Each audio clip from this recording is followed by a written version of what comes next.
Source charge.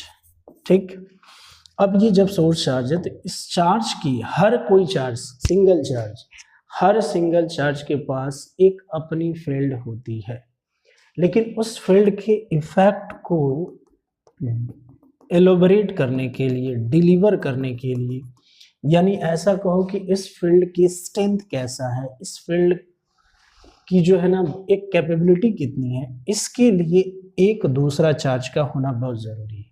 एक दूसरा charge का, जैसे मान लीजिए मेरा ही एग्जांपल लो,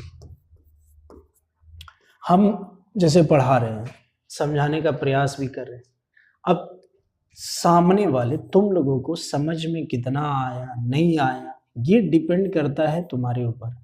तुमको समझ में आएगी तो तुम इससे रिलेटेड टॉपिक का आंसर दोगे, नहीं आएगी तो नहीं दोगे। इट मीन्स कि हमारे द्वारा बताए गए चीज़ों का आंकलन करने वाला एक स्टूडेंट होता है। कोई भी टीचर के द्वारा बताई गई कोई भी चीज़, उसका जो इफेक्टिव चीज़ें होती है वो स्टूडेंट के माध्यम से सामने आती है।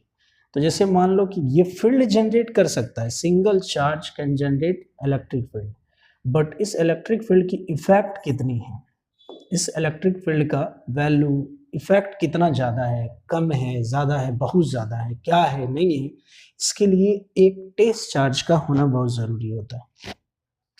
इलेक्ट्रिक पोटेंशियल के बारे में पहले समझते हैं।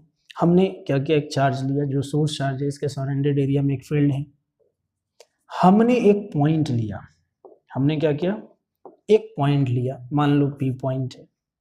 ठीक, अब ये पॉइंट इस फील्ड से बाहर है, यहां ये बात ध्यान में रखना, इस फील्ड से बाहर प्रत्येक पॉइंट इस चार्ज के लिए, चार्ज का ये एंडिंग पॉइंट है फील्ड का, इसके अपने क्षेत्र का, फील्ड का एंडिंग पॉइंट के बाहर जितने भी पॉइंट्स हैं, ये सारे पॉइंट्स इस सोर्स चार्ज के लिए इन्फिनिटी होगा। क्या होगा, इन्फिनिटी होगा। क्या होगा, तो हमने इमेजिन किया कि हमने इन्फिनिटी पर एक पॉजिटिव यूनिट चार्ज को रख दिया। अच्छा, ऐसा इसलिए भी रखते हैं कि एक ऐसा चार्ज रखते हैं जिसके पास कैपेबिलिटी